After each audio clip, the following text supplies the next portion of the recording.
जय श्री कृष्ण। हर हर महादेव। ओम क्लीं कृष्णाय नमः। श्री कृष्ण के अवतरण की रात्रि, उनके प्राकट्य की रात्रि जन्माष्टमी आने वाली है। यह 6 और 7 2 दिनों में मनाई जाएगी। जो लोग वैष्णव हैं वो 7 को मनाएंगे और जो लोग गृहस्थ आश्रम में हैं वह 6 सितंबर को मनाएंगे और बुधवार को होगा ये पर्व। बुधवार की अष्टमी तिथि अपने आप में विशेष ही महत्वपूर्ण होती है और यह सूर्य ग्रहण के पुण्य काल में जो फल मिलता है उसको फल देने वाली होती है। साथ ही साथ कृष्ण के जन्म की रात्रि है। जन्म जन्मांतर के पापों को काट देती है, मनोकामनाओं की पूर्ति कराती है, दरिद्रता का नाश कराती है, लक्ष्मी की हमें प्राप्ति कराती है। यह तिथि संतान की यदि मनोकामना है तो उसकी प्राप्ति कराती। जो भी आपकी, मेरे कहने का मतलब यह है कि जो भी आपकी इच्छा है, जो आपके मनोरथ है, उन सब मनोकामनाओं को पूर्ण करने वाली रात्रि है। यह सामान्य रात्रि नहीं होती, यह मूल रात्रि कहलाती है। अब इस दिन आपके पास यदि भगवान जी का विग्रह है तो उनका पंचामृत से आप मध्य रात्रि में स्नान कराएं।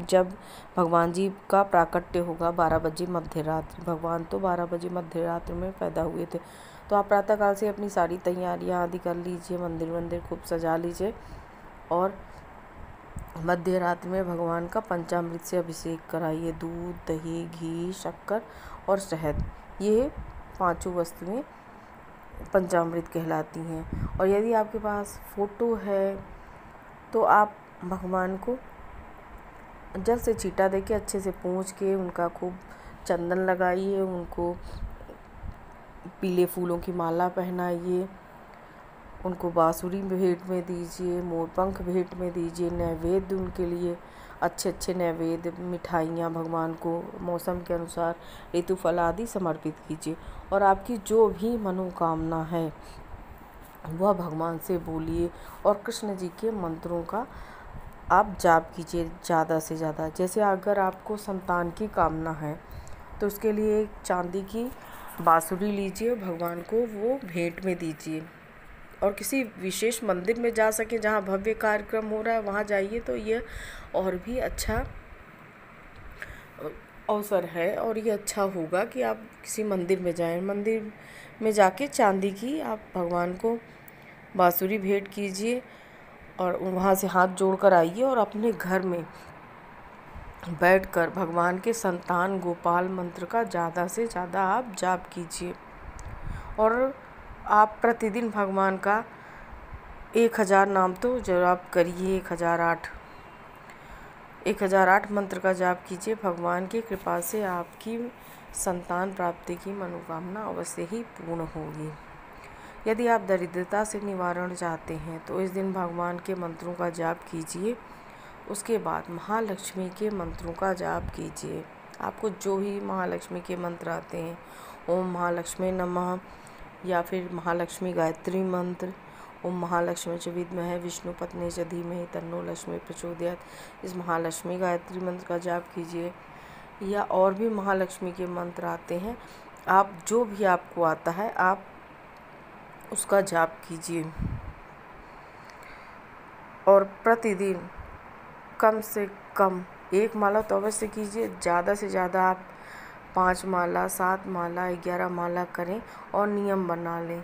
महालक्ष्मी की कृपा और नारायण की कृपा से आपकी दरिद्रता अवश्य ही दूर हो जाएगी।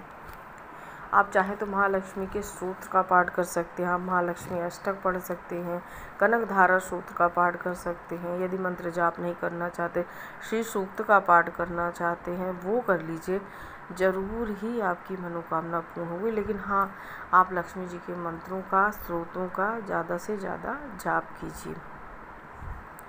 यदि आप चाहते हैं कि आपका बच्चा कुशाग्र बुद्धि का हो तो भगवान जी को अपामार्ग के पत्ते की माला बनाकर चढ़ाइए। साथ ही साथ मोर पंख, भगवान को 5 मोर पंख आप चढ़ा सकते हैं, 1 मोर पंख भी चढ़ा सकते हैं, ज़्यादा नहीं मिलता। और भगवान से प्रार्थना कीजिए कि जो उसका मन भटक रहा है इधर उधर, वो उसका भटकाव दूर हो जाए और वो पढ़ने में अच्छा हो जाए, पढ़ने में उसका खूब मन लगे। इससे ये होगा कि मोर पंख से राहु के दुष्प्रभाव दूर होंगे और अपामार के पत्तों की जो आप माला चढ़ा रहे हैं भगवान को, इससे ये होगा कि बुध ग्रह अच्छा होगा। और राहु के दुष्प्रभाव को दूर करने में बुध का बहुत योगदान है, तो आप ये कर लीजिए। साथ ही सिर्फ आपको कृष्ण की कृपा प्राप्त करनी है, आपकी कोई इच्छा नहीं है तो कृष्ण जी के किसी भी मंत्र का आप ज़्यादा से ज़्यादा जाप कर सकते हैं। आप कृष्ण गायत्री कर सकते हैं, ओम क्लीम कृष्णाय नमः इस मंत्र का जाप कर सकते हैं, या कृष्णाय वासुदेवाय हरिये परमात्मने प्रणतः क्लेशनाशाय गोविंदाय नमो नमः इस मंत्र का जाप कर सकते हैं, या जो भी आपको आता है। यदि आप चाहते हैं कि आपके समस्त कष्ट दूर हो जाएं तो आप इस मंत्र का ज़्यादा से ज़्यादा जाप कीजिए, जो अभी मैंने पहले बोला, कृष्णाय वासुदेवाय हरिये परमात्मने प्रणतः क्लेशनाशाय गोविंदाय नमो नमः इस मंत्र का यथाशक्ति ज़्यादा से ज़्यादा जाप कीजिए। आप कृष्ण जी के मधुराष्टक का पाठ कर सकते हैं। आप चाहते हैं कि आपका व्यक्तित्व थोड़ा आकर्षणमय हो जाए तो आप मधुराष्टक का पाठ कीजिए। भगवान से यह कामना कीजिए कि भगवान मेरे व्यक्तित्व में आकर्षण प्राप्त हो जाए, आकर्षण बढ़ जाए, तो आप मधुराष्टक का पाठ कीजिए। हाँ, कामना कह के ही जब मंत्र का जाप किया जाता है तो या स्तोत्र का जाप किया जाता है तो उसका फल मिलता है। इसलिए आप पहले अपना मनोरथ भगवान को बोल के उसके बाद जो भी मंत्र या स्तोत्र का आप पाठ करना चाहते हैं वो करें। और सिर्फ कृष्ण की कृपा, कृष्ण ही कृष्णमय आपका जीवन हो तो कृष्ण ही कृष्ण करते रहिए। कुछ नहीं आता, हरे कृष्ण हरे कृष्ण हरे कृष्ण राधे कृष्ण इसका ही जाप कीजिए।